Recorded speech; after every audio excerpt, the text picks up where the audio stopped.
Hey everyone, Jason Franks with Games for Gaijin.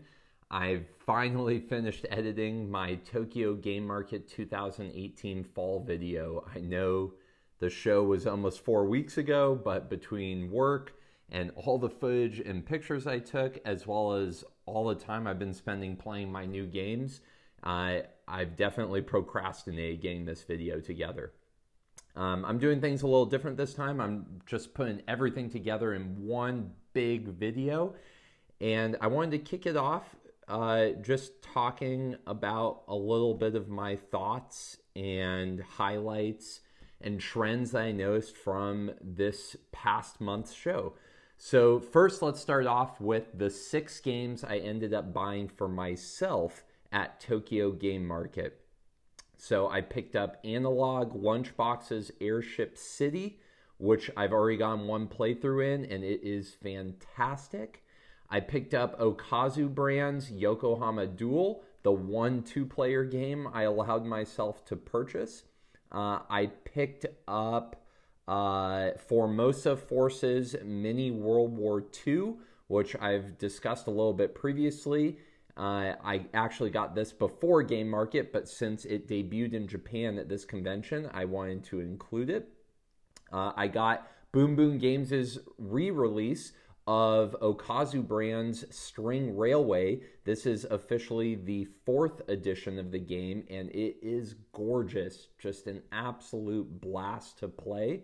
What else did I pick up? I got ESP Pizza Delivery Man Goes to the Ghost Town, or Psychic Pizza Delivery Man, depending on how you choose to translate it. I haven't had time to translate the rules and play this one yet, but I am very excited. And then I got Aitsutsarare Ningikan's Jumble Order, a really unusual and fun deck building game. So here is a picture of all 6 of the games I was able to pick up and that I look forward to telling all of you more about. So a couple of trends that I noticed at this year's show. First off, a lot of people went to this game market. There were about 12,000 on day 1 and 10,000 on day 2, making this the largest Tokyo game market ever. Fortunately, they are moving to the larger exhibition hall at Tokyo Big Sight for 2019's shows. And this is a big relief because it was definitely starting to get a little crowded at this past month's show, as you'll be able to see in some of the footage coming up. So great news, though, that the show is gaining in popularity. There were almost 500 booths each day, so probably close to 500 new games and a few hundred more games being distributed, displayed, demoed, previewed, and sold at Tokyo Game Market 2018 fall. Tons of stuff to look at. A couple of trends I noticed is that with the huge increase in games, the plus side is a lot more games had English rules this time. I was able to sit down and play a ton of games with very little translation or language support. There were even quite a few games that I wasn't expecting to have English rules that did, games that weren't even on my radar and still had English rules. So that was a really big positive. But at the same time, with more games means there are also so many amazing looking games that are being displayed with absolutely no English rules and no capability for non-Japanese readers or speakers to be able to play. I had to pass up on really some of the games I was most excited about, like Mech Maker, Deck the Tactics, a couple that surprised me at the show like Brocken, simply because after talking with the designers, and I speak decent Japanese, but without the ability to read, there was just no way to bring these games to the table with a lot of my English-speaking friends. And so that was one of the big reasons that I only came home with 6 games as opposed to quite a bit more than that. Another trend I realized from a design perspective is that within Japanese board gaming right now, 2-player games are super popular. If you watched either of my 2 preview videos, you will have seen a few of those, like Mech Maker, Gabaru, Yokohama Duel, Peter and the 2 Sheepdogs. There were so many different mechanics, so many different art and design styles, but 2 players seem to be a very popular attribute of games at this past month's game market. I think I had at one point on my list of games I was thinking about buying like 8 or 9 2-player games. And I don't play 2-player all that often. So I had to whittle it down to just Yokohama Duel for my 1 2-player pickup.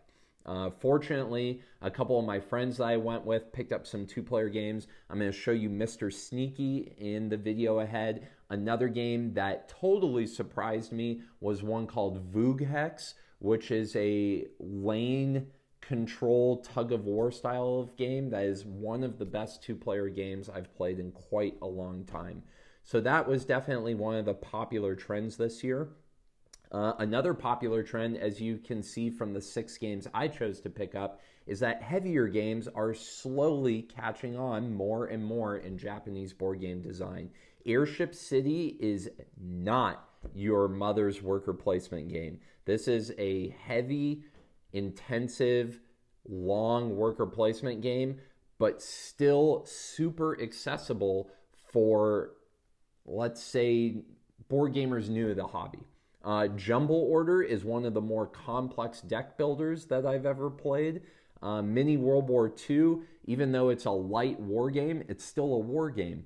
I have to say, I'm digging the increased level of complexity. That's not to say that all of the zany, kooky mechanics, components, art, super light, filler, party, social deduction games that Tokyo Game Market has become famous for over the years were not very prevalent at the show. And you'll see that in the upcoming footage. There were some real standouts of absolutely bizarre board games at this past month's game market. But I really tried to limit myself, as I said in my preview videos, to games that I'm really excited about, and more importantly, that I know I'm going to play a lot and that I'm going to hold on to for a long time. So I was proud of myself that I kept the purchase list as short as I did. I did get quite a few stares, though, because I was walking around with a portable crate full of games because, being the holiday season and having lots of board game hobby friends, I bought probably somewhere on the order of 50 games, of which I shipped back about 45 of them for various friends, Christmas presents, and the like. So I was definitely one of the Gaijin that was getting the most points and laughs and people stopping me and asking me what I bought. I even ran into, I think, somewhere around 4 or 5 games for Gaijin fans at the show. So if you're out there watching, I was super stoked to meet you. Thanks for approaching me, saying hi, pointing out games I needed to check out, telling me that I helped you with your shopping list.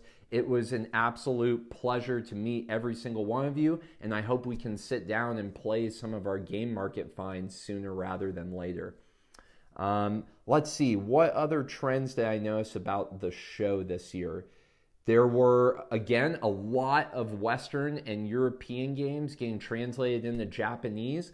I even found a copy of Twilight Imperium in Japanese, which was a lot of fun. Lots of Western designers visiting the show. I saw Eric Lang again wandering around. Overall, this is just becoming a really international convention.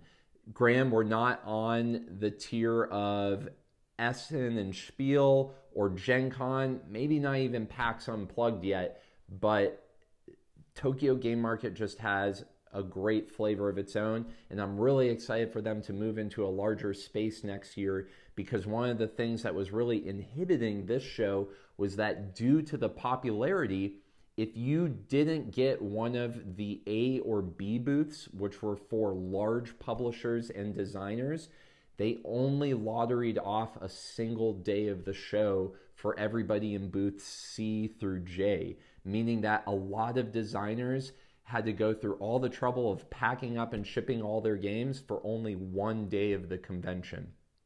Thankfully, the Tokyo board game design community is super inclusive. Lots of publishers and designers teamed up to share one table the first day and then share the other person's table the second day, meaning that almost everybody got to have their games somewhere out on display on both days of the show. But I'm excited for next year moving into a bigger space. I hope it means that we have more designers and publishers exhibiting both days, more designers and publishers coming to the show for their first time, and just more play testing space for all of these great games. I thought I was going to be able to play test a lot more this 2018 fall edition. I did play test more than I did in the spring, but there was just so much to see, so much to look at, so many people to talk to. I ended up only play testing maybe half a dozen games. So that's still going to be an area for improvement on my behalf when I go next May. They've already announced the dates for 2019 Tokyo Game Market. May is going to be over Memorial Day for all my American fans out there. I think it's May 25th and 26th. And then the fall game market is going to be over Thanksgiving weekend again. So a little annoyed that my holiday weekends I'm not going to be able to travel, but I love this show. So I'm super excited to go check it out. For those of you that are curious about the convention experience as a whole, the food trucks were awesome this time. I tried driving for the first time, which was a bit of a nightmare, but it was really nice to be able to unload my games into my vehicle rather than use the very scarce train lockers. There was a ton of people that were super excited to sit down and play games with me, even when my Japanese language skills failed me. I brought friends this time, and we split up and just tried all sorts of different stuff. So I can't recommend it enough. If you're ever in Tokyo around Memorial Day or Thanksgiving and have the time to go to Game Market, please do. If I'm still in Japan, I'm happy to meet up with you and take you around and show you all the best parts about the show. I've rambled on long enough. Without further ado, let's check out Tokyo Game Market 2018 Fall Edition. All right, here we have Oink's new game, Tricks in the Phantom. We've got this wonderfully colorful two-player Gaburu that I profiled. We've got Itten Games' smallest offering that they premiered at the Is This a Game Expo, Yeti in the House. We have two micro games from Payaso, Wedding Ring and Peekaboo. We've got the wonderful speed dexterity game, Polarich, or Polaric. I'm not entirely sure how they want this pronounced. The katakana says Porarichi, so I'm assuming Polarich. But this is a really fun cup hiding penguin polar bear themed game. We've got the 4th edition, or the re-release of the 2nd edition of Hisashi Hayashi's String Railway. We've got Hyper Super Yoga. I would say this is my runner-up for favorite game box art on day one of Tokyo Game Market. The award for best box art goes to Mr. Sneaky, which I'll show you later in the video. We've got Doors to Mesopotamia. Sorry for the reflection, it's still in the shrink wrap. The 2-player trick-taking game that involves no cards, Peter's Two Sheepdogs. We've got Saikoro, or Dice Newtown, the really great wooden construction dice management game. We have Masala Magic, another just gorgeous game box. This might be the most impressive packaging for a board game I've ever seen, but if you love incense and poker, this one's for you. Then we've got Last Judgment, the glorious art, really fun and unique dexterity game where you're stacking towers to your reincarnation. We've got List und Tuck, another trick-taking game from the publishers that did Peter's Two Sheepdogs. We've got Airship City, which sold out in, I would say, about 30 minutes at Tokyo Game Market Day 1. So congrats to Analog Lunchbox for easily their heaviest offering yet. This is a big worker placement, resource management game, and the most expensive game that I picked up on day one of Game Market. And finally, Jumble Order.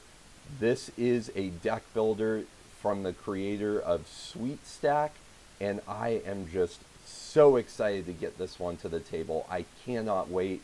It even came with English rules in time for Game Market day one. So this one is probably going to be the first one I profile on the channel because I think it's the game I'm most excited for. My friend Jake also picked up a bunch of games. My friends Moses and Joe grabbed a few more boxes. I'm going to be profiling those as well as we head into Tokyo Game Market Day 2. All right, we're back at Tokyo Big Sight for Day 1 of Game Market 2018 Fall Edition. As you can see, there are a ton of people showing up for this convention yet again. The overall totals for Day 1 were over 12,000 people arriving to check out these new Japanese board games. Here we are in the main hall. This is over in the area where the larger distributors and designers are posted up displaying their games. So you see Cesspool putting out a new version of their game. Itten Games had another huge booth with all of their offerings. There's definitely a lot more space and a lot more play testing in this area of the convention for the larger producers attending the expo. Again, Itten Games wows the crowd with absolutely amazing booth setups. One of the games with the biggest line at Tokyo Game Market was Embryo Machine. I profiled this in one of my preview videos, but as you can see, there was a huge crowd to not only play test and check out this game, but they sold out every copy they brought for Day 1, and I think they were really close to selling out everything on Day 2.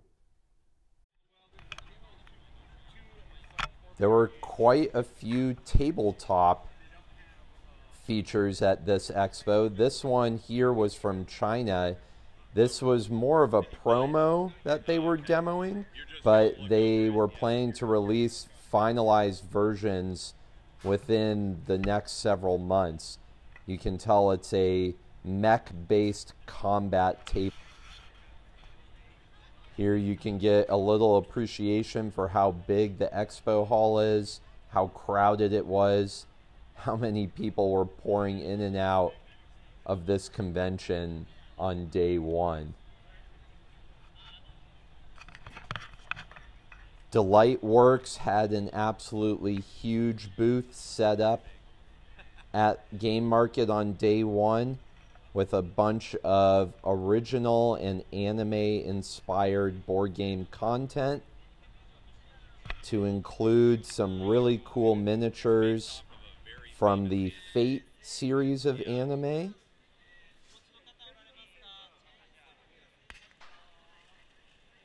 Oink wasn't to be outdone by Itten Games. Look at how awesome this super large version of Deep Sea Adventure was that they had set up. There was another huge Magic the Gathering tournament and play area set up again for this Game Market, right as you transition from the big designer section of the convention to the smaller custom booths with rows and rows and tables of new small publishers. Again, people were dressed up in costumes to help promote their games. Here we have the makers of Catan putting out their new game, Stock the Gathering. One of the most creative games debuting at Game Market this fall was #Find Art. Not really a board game, but a super creative social artistic game where everybody makes a very abstract painting and then displays the painting with a given title, and everyone votes on whose title best describes their abstract work of art. So it's got a bit of a Cards Against Humanity voting mechanic. This was a super homemade baseball game, complete with all sorts of little scoreboards and slots for balls, strikes, outs, different pitch types. The color beads would indicate what type of pitch was thrown. It looked to have a really interesting core mechanic for a 1v1. One of the games that really surprised us at Game Market this year and was definitely not on my radar was Time Trunk Man. This is sort of like Splendor on steroids. It's got the same core mechanic, but a lot more depth and strategy to keep you entertained. All right, I'm going to purchase for 2 yellow and my silver for the short sword of Ryoma. And then I draw a card. And I think I'm going to search. And what I spent, I will put back. Oh, okay. And I can't put it where I am, right? No. No. Not where you are. Okay. Yes, you can't. Okay, yeah. I will try to keep these far away from you guys, like that. And that's my turn. I'll draw. Now let's get into some of the super weird games that premiered at Tokyo Game Market 2018 fall, starting with Mr. Sneaky. So we're thinking about playtesting this game, Mr. Sneaky, which has some of the best artwork I've ever seen on a game box, and for a pretty awesome price. So this is a 2-player bluffing deduction game where one player is the rich man and one player is the thief, and you're trying to hide treasure inside this mansion while the thief has to decide which of the rooms to break into. Depending on the symbol or the type of room that is underneath each tile, it will activate different cards that the rich man places on the tile to deceive, lure, and trick the thief into breaking into the wrong room. There's 2 victory conditions: the first player to 8 gems or 4 agents, and there's a couple of round ending mechanisms. So the thief can encounter 4 security guards. The thief can find the treasure room inside the mansion, or the rich man can run out of cards. After the end of a round, the 2 players swap roles and restart the deception until one player gets 8 gems or one player gets 4 agents. The thief has to check a room at least once every 4 moves, but they can continue to move up to 4 times, waiting for the rich man to lay more cards onto the rooms to help them decide where they should look. All right, I'm gonna draw a new card. So this one, if it is in an empty room, would give you a security guard. So I'm going to put that here.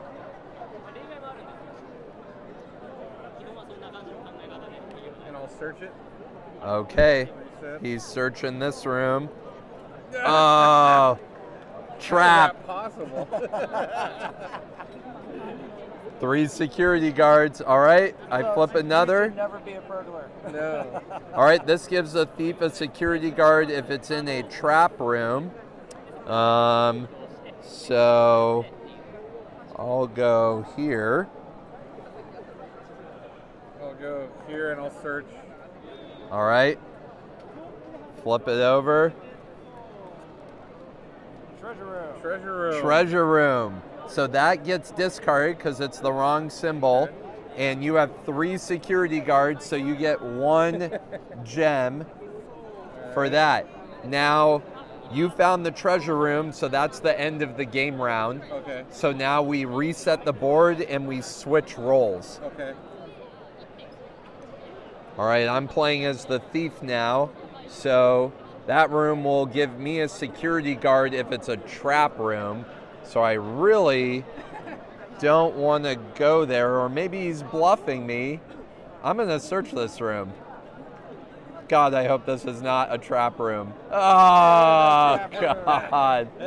So I get 2 security guards for that. That was such a waste of my move. Brutal.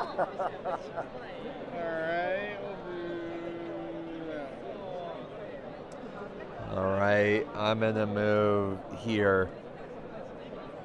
Rotate my card 90 degrees. So I'm losing 1 gem to nothing, but neither of us has any agents. What's that one? So that will give the thief 1 gem if it's in the treasure or an empty room. I obviously can't put it in one of theirs. Correct. Yeah, in fact, we're supposed to just discard that. So around, I can't put it in the one you're on? you can put it there. I just won't be able to search that room this turn. But you can still put it there.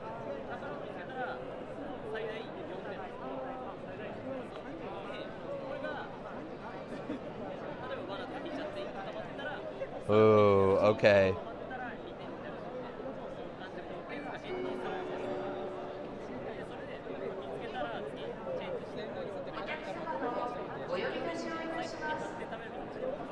All right, rich man gem.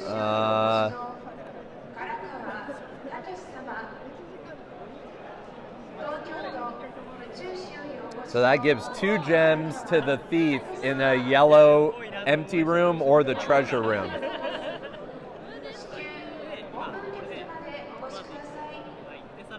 Oh man. I'm gonna go to this room and I'm gonna search it. Come on, come on. Ooh. So I get, this gets discarded, I get 1 gem because it was an empty room. And then I go? Yep. As with every game market, there were lots of super colorful, super creative games using really unexpected themes to get an unusual mechanic across, and all the components were of the absolute utmost quality. Day 2 was every bit as crowded as day 1, getting a total attendance of a little over 10,000 people. Market Library was, as always, a great place to check out every game that was released at this game market between days 1 and 2. I think the last total I saw said that somewhere over 450 games premiered at Game Market 2018 Fall. As you can see from all of these tables, there are just so many different types of games of all shapes, sizes, colors, themes, incredible art, unusual mechanics, and just total weirdness at this show. You always get some really amazingly named games, as well as some games with some super weird components. And let's not forget about all of the crazy art that tends to accompany game market games, including a game whose art was done by the artists of Adventure Time. There was a board game design academy display where students practicing board game creation displayed their new works. Here we have Eric Lang signing one of the huge Rising Sun playmats on display at the show. I really regret not buying at this game market was Brocken from Artemisia. This was a 3-player only game, witchcraft themed, that had a very unusual art style and very cool looking mechanic. But after talking with the designer and publisher, she felt that it would probably be a bit too hard for a non-Japanese reader, much less someone who couldn't speak it also. The most expensive game at this year's game market was Candiabury. This was a pachinko-style, handcrafted, candy-themed game that was retailing for 35,000 yen. That's about $315, but everything was handcrafted, hand-cut, and hand-painted for this gorgeous game. On the short list for one of the funniest mechanics in game title names, I don't want to leave kotatsu, a dexterity game based around the heated blankets that Japanese people put under their dinner tables in the wintertime. This one was a huge hit on day 2. A really creative mechanic game, heavy equipment RinRin. You have to use household utensils to pick up various items in the game. So this really challenges those of us Westerners that are horrible with chopsticks by employing all sorts of unusual utensils in this really fun dexterity game. One of the rarest games at Game Market on day 2 was Parfait Decor, a hand-molded, hand-baked, all-clay parfait dexterity stacking game. The designer of Parfait Decor only brought 5 copies, and they all sold out within the first 30 minutes. Just like day 1, day 2 brought tons of crazy, unique art, amazing game components from small publishers. Everything was just gorgeous, colorful, explosive on the tables. There was a lot to look at from all types of mechanics, all types of themes.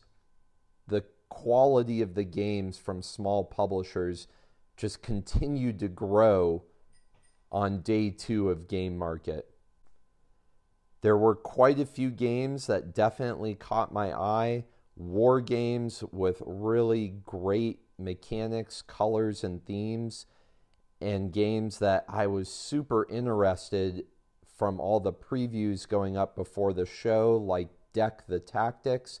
But so many of these games were just not possible without a certain level of Japanese language ability to be able to play them. One of the coolest game components I saw at the show was an Attack on Titan board game, complete with a Titan tower for this tabletop version of the very popular anime.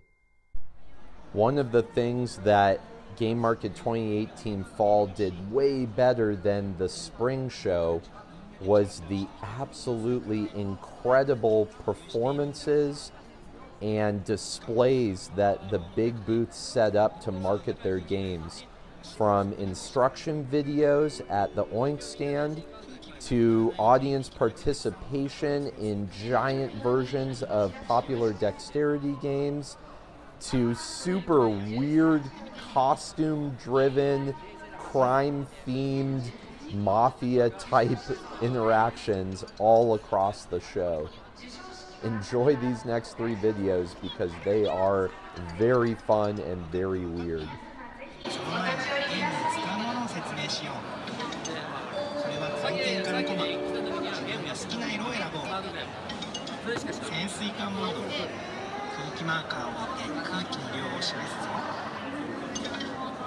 1から3の目までしかない特別なサイコロ、これを2個使うぞ。移籍チップレベル1から4の4種類あるんだ。潜水艦から離れるほどレベルが高くなるぞ。ブランクチップ、遺跡チップを取った後に置くんだ。それじゃあゲームを始めよう。まず自分のコマを決めたら潜水艦モードの上に乗せよう。そして空気マーカーを25のところにセットだ。遺跡チップを裏にしてよく混ぜたら潜水艦からレベルの低い順に1列に並べて準備完了だ。じゃあここからスタートするぞ。ふんはっ、2つのサイコロの目を合計した数進めるぞ。止まった場所の遺跡チップを取るかどうかを選ぼう。僕は取る。取った場所には代わりにブランクチップを乗せ、次は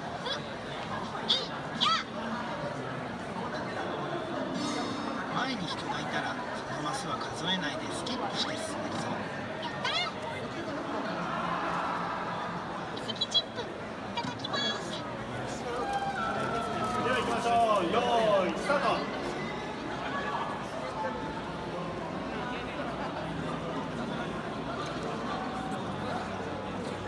誰か協力してあげて。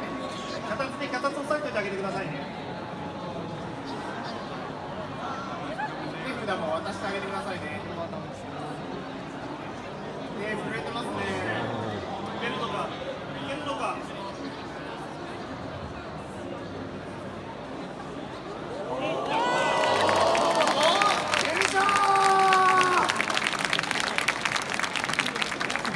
さて、先の取った皆さん、手札の枚数を発表してください。あと10枚は取ってください。ということで、1名の中で、じゃあちょっと倒さないように、そーっとこちらに商品だけ。I have no idea what's going on here, but there is a gun on the table. There are some very celebrity-looking Japanese people, and there is a huge crowd of people watching whatever is going on here, as well as this very odd poster in front of them. Oh, that poster is for Cesspool, a completely different game over there, but I am not sure what this is for. Only at Tokyo Game Market. One of the really beautiful looking games at the show was Ponpoware from Giant Hobby. This game was really focused on painting super creative, adorable, really unique miniatures and then plopping them down into a worker placement tower defense type board game. It was a little hard to grasp the rules with the language barrier, but you couldn't deny the flavor coming out of this one. I also finally got in my very first game of Tokyo Highway, and unfortunately I did not emerge victorious, with my friend Jake beating me by one car at the very end. Although this game is super fun, super creative, and hands down one of the most beautiful Japanese board games on the market, playing it a few times showed me that it's just not one that I think would hold my attention long term, or one I would be looking to get off the shelf super often. So I decided to pass, even though they were offering the special 5 to 6 player expansion as a convention exclusive. One of the most expensive games on display at this game market was Block. This was an abstract 1v1 wooden component puzzler where the goal was to lay Tetris-shaped blocks onto a board under a few specific rule conditions, and the winner was determined by whose color had the most squares visible from above. So you had to view the board from a top-down view to determine who was the current winner and current leader. You gotta love, at Tokyo Game Market, one of my all-time favorite games, translated into Japanese, Twilight Imperium 4th Edition. thank God this game is spreading across the world, because it does not get any better than this bad boy. My friend Jake definitely did not go home empty-handed from this game market. He picked up a couple of awesome finds from this fall's convention, to include some 3D printed custom terraforming Mars components, a limited edition of a custom fan-made Ticket to Ride Seattle expansion titled Emerald City, one of only 12 copies ever made.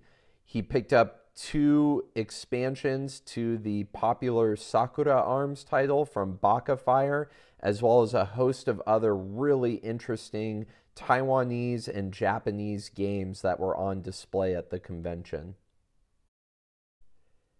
Guardians Waltz, the 1 to 8 player tower defense game, Embryo Machine, the multiplayer mech battle game, Deck the Tactics, the RPG role-influenced multi-scenario game, Cat Shit 1, the hilarious graphic novel-influenced card-based light war game, and Naval Battle on the Board, the multiplayer naval warfare board game, were 5 games I was really excited about but couldn't pull the trigger on due to the language barrier and lack of English instructions.